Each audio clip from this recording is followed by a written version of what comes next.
En 1984, en Australie, un médecin entre seul dans un laboratoire.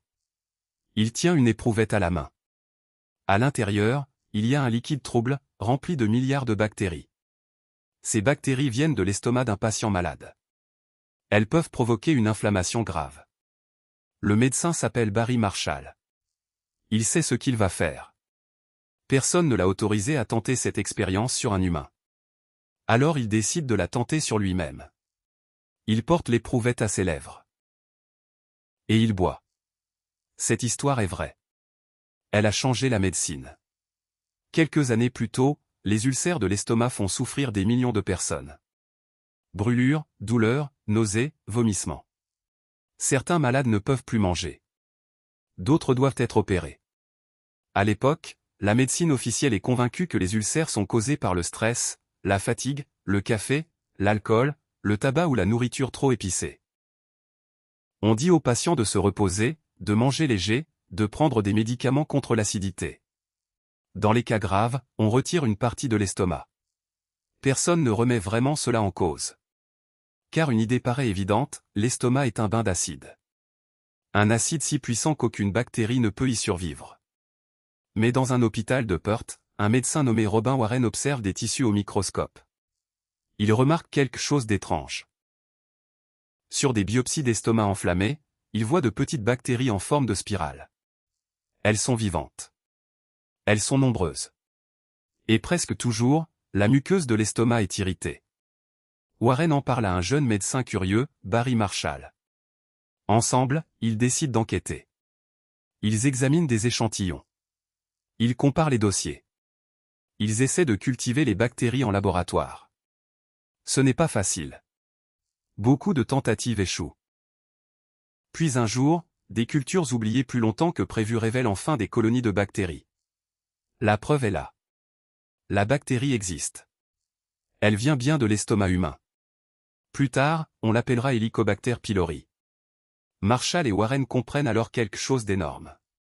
Si cette bactérie cause les ulcères, le traitement change complètement.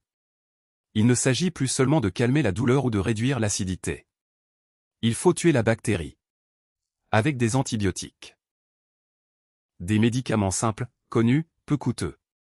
C'est une révolution. Mais quand ils présentent leur découverte, la réaction est brutale. On les ignore. On les moque. On les traite de charlatans.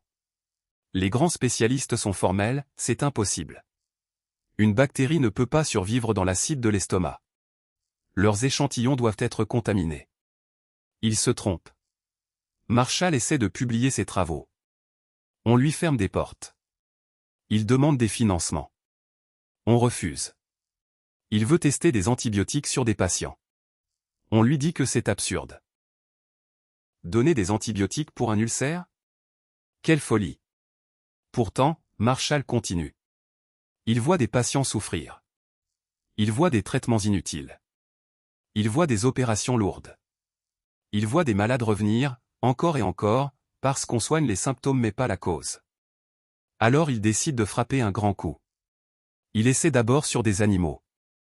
Les résultats ne sont pas assez convaincants. Il faut une preuve impossible à nier. Une preuve humaine. Une preuve personnelle. Il choisit de s'infecter lui-même. Le jour venu, il prépare une culture de la bactérie. Il la boit.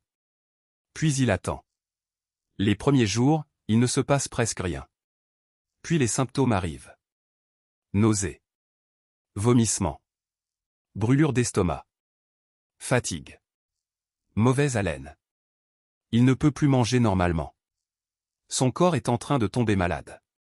Il subit une endoscopie. Une caméra entre dans son estomac. Le résultat est sans appel, sa muqueuse est enflammée. Elle est rouge, irritée. Les bactéries sont là. Elles se sont installées. Elles provoquent exactement la maladie décrite par Marshall et Warren. La preuve est faite. Mais Marshall doit encore montrer qu'il peut guérir. Il prend des antibiotiques et un traitement contre l'acidité. En quelques jours, il va mieux. L'inflammation disparaît. Les bactéries sont éliminées. Il est guéri. Il vient de démontrer toute la chaîne de la maladie sur lui-même. La bactérie entre, elle provoque l'inflammation, puis on la combat, et la maladie recule. Quand il publie son auto-expérimentation, l'effet est immense. Cette fois, on ne peut plus dire simplement « c'est impossible ». Un médecin sain s'est rendu malade avec une bactérie. Puis il a guéri avec un traitement ciblé. Pourtant, tout ne change pas immédiatement. Les habitudes médicales sont longues à bouger. Certains résistent encore. Mais les preuves s'accumulent. Partout dans le monde, des chercheurs confirment la découverte. Helicobacter pylori est bien responsable d'une grande partie des ulcères de l'estomac. Et les antibiotiques peuvent soigner de nombreux patients. Le changement est immense. Des millions de personnes qui souffraient depuis des années peuvent enfin guérir. On évite des opérations inutiles.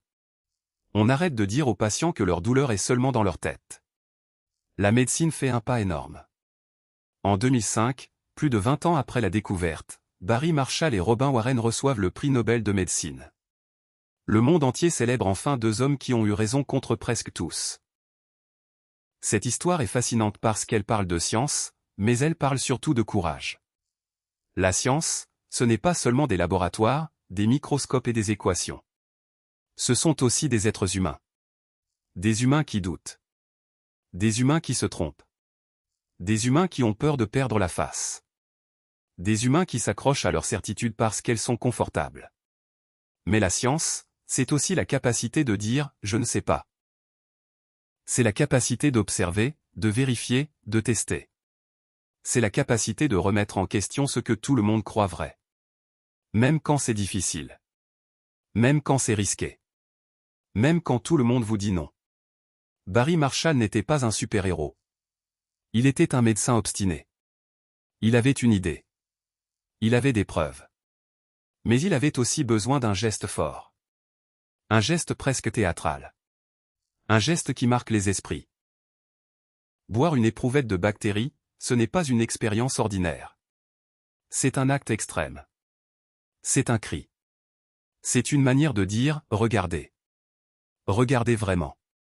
Je suis prêt à souffrir pour que vous compreniez. Et cela a fonctionné. Aujourd'hui encore, cette histoire nous rappelle une chose essentielle, la vérité scientifique ne dépend pas du nombre de personnes qui y croient. Elle dépend des preuves. Elle dépend de l'observation. Elle dépend de la méthode. Elle dépend parfois du courage d'une seule personne. La prochaine fois que vous entendrez parler d'une découverte médicale, pensez à Barry Marshall. Pensez à Robin Warren. Pensez à tous ces chercheurs qui ont été ignorés, moqués, rejetés, avant d'avoir raison. Et souvenez-vous, parfois, pour faire avancer la science, il ne suffit pas d'avoir une bonne idée. Il faut aussi oser la défendre. Même quand tout le monde vous contredit. Même quand le chemin est long. Même quand il faut, au sens propre, avaler une vérité difficile.